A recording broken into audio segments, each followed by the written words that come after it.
May mga taong sanay maghintay, hindi dahil mahina sila, kundi dahil marunong silang umunawa. Ito ang kwento ni Ila, isang babaeng piniling intindihin ang katahimikan kahit unti-unti na siyang nilulunod nito. Palaging naghihintay si Ella, hindi sa isang lugar, kundi sa isang tunog. Tunog ng notification, tunog ng tawag na matagal na niyang inaasam. Sa tuwing iilaw ang cellphone niya, laging may kaunting pag-asa, baka siya na.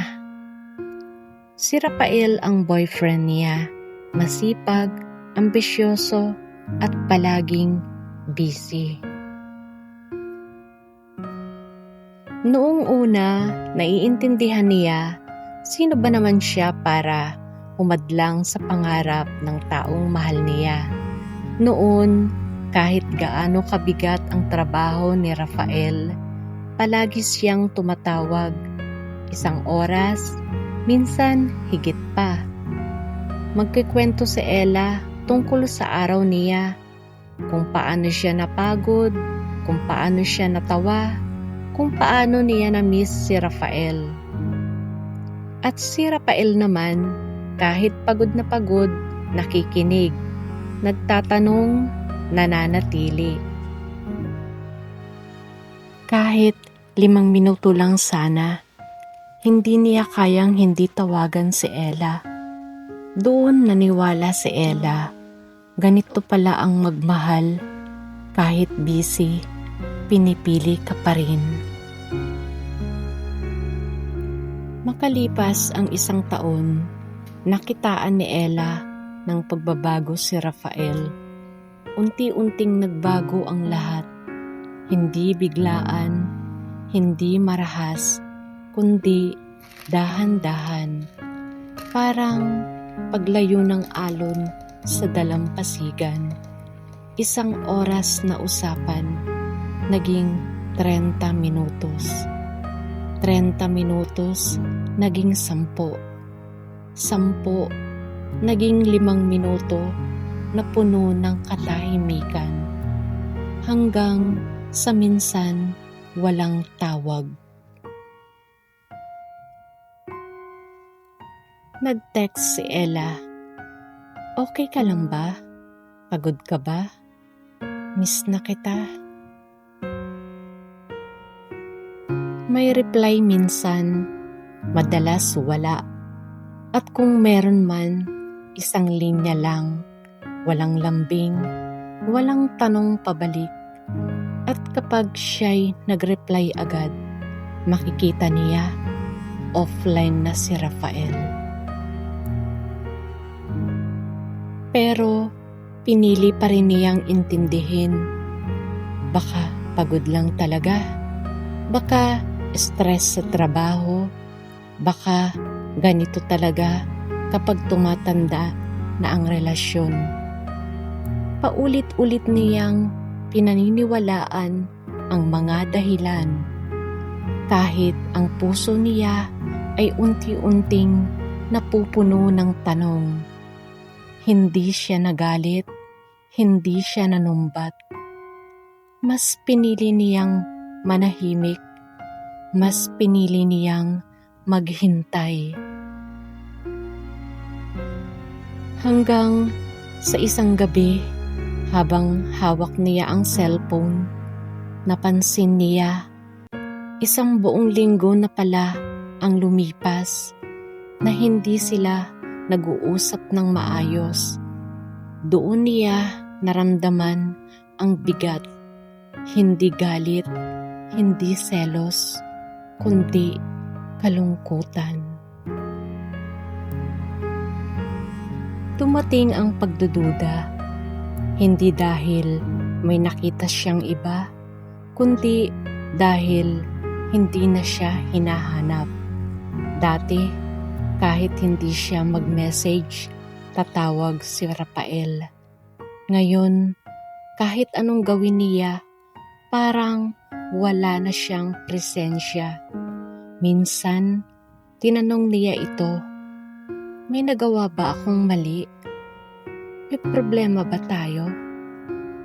Ang sagot ni Rafael, wala, busy lang talaga ako.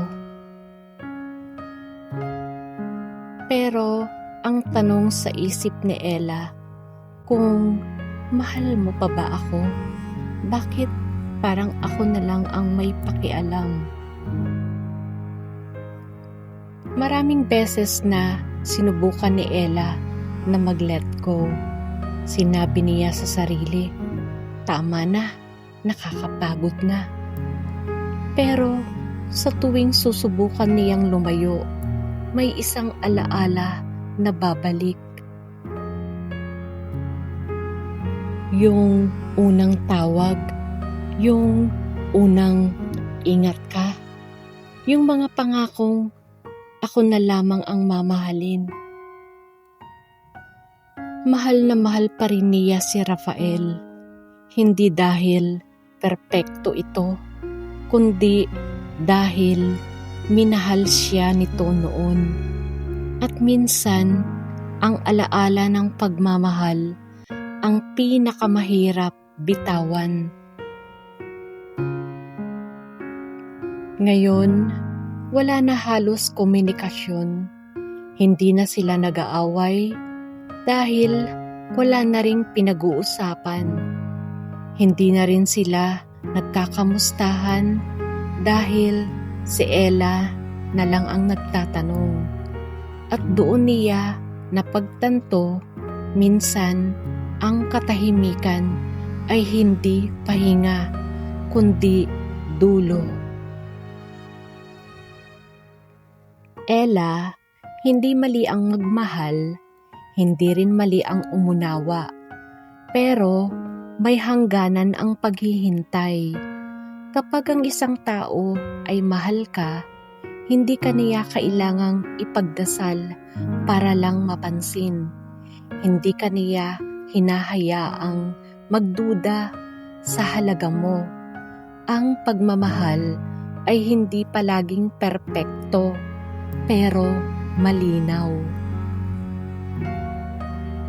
Kung dati kang inuuna kahit sandali at ngayon ay hindi ka na maisingit kahit kailan, hindi na busy issue, kundi binabaliwala ka na. Ang dapat mong gawin, Ella, ay tanungin ang sarili mo. Hanggang kailan mo kayang mahalin ang taong hindi na marunong bumalik?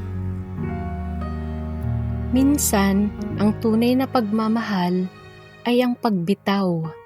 Hindi dahil hindi ka na nagmamahal, kundi dahil pinipili mo nang mahalin ang sarili mo. Heto ang aral sa topic natin. Hindi lahat ng paghihintay ay may patutunguhan at hindi lahat ng katahimikan ay dapat intindihin. Minsan, ito ay sagot na. Tandaan natin mga kausapang puso, sa bawat pagtatapos may panibagong simula.